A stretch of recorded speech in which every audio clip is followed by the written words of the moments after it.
زندہ باد آمد حضور قمر العارفین زندہ باد زندہ باد آمد حضور قمر العارفین زندہ باد زندہ باد جشن چراغا زندہ باد جشن چراغا زندہ باد جشن چراغا زندہ باد زندہ باد نعرہ تکبیر نعرہ رسالت یا رسول اللہ آمد حضور قمر العارفین زندہ باد زندہ باد آمد حضور قمر العارفین زندہ باد زندہ باد شہزادہ حضور شمس العارفین زندہ باد زندہ باد شہزادہ حضور شمس العارفین زندہ باد زندہ باد جشن چراغا زندہ باد زندہ باد جشن چراغا زندہ باد زندہ باد سبحان اللہ سبحان اللہ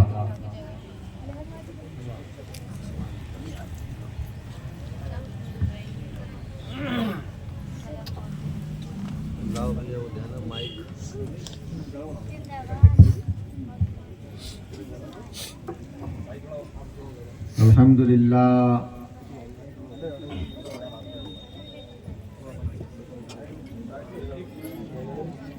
صد الحمدللہ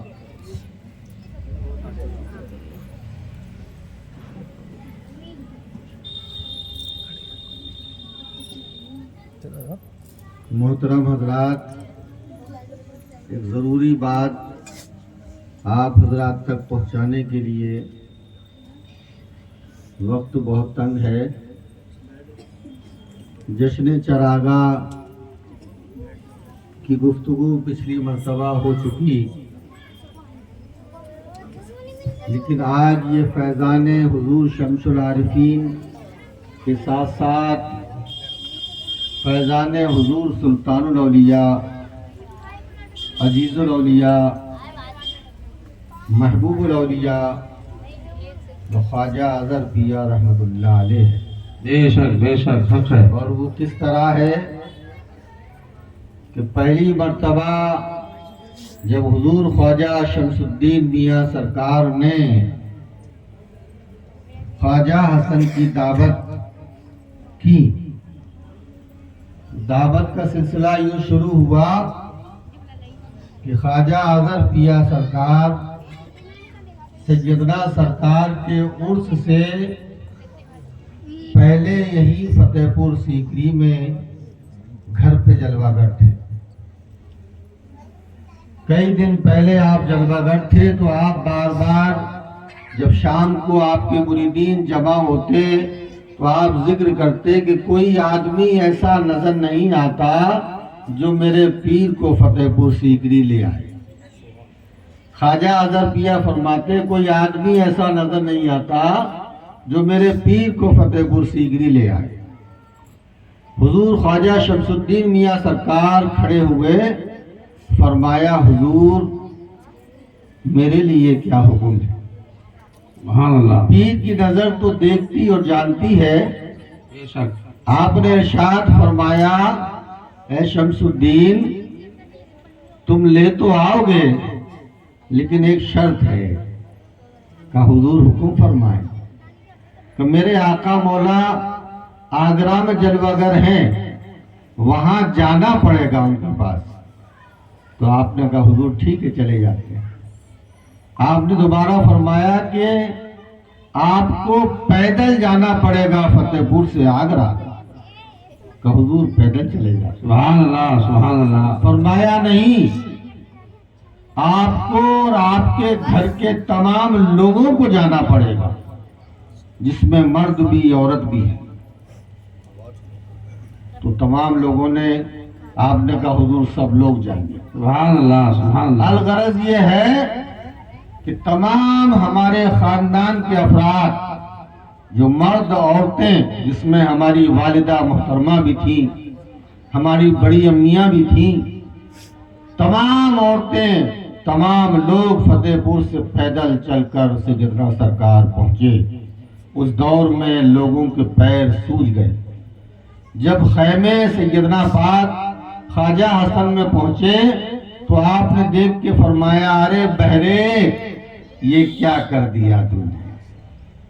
ارے بہرے یہ کیا کر دیا؟ کیونکہ اظہر میاں کو بہرے کے نام سے آپ پکارا کرتے تھے۔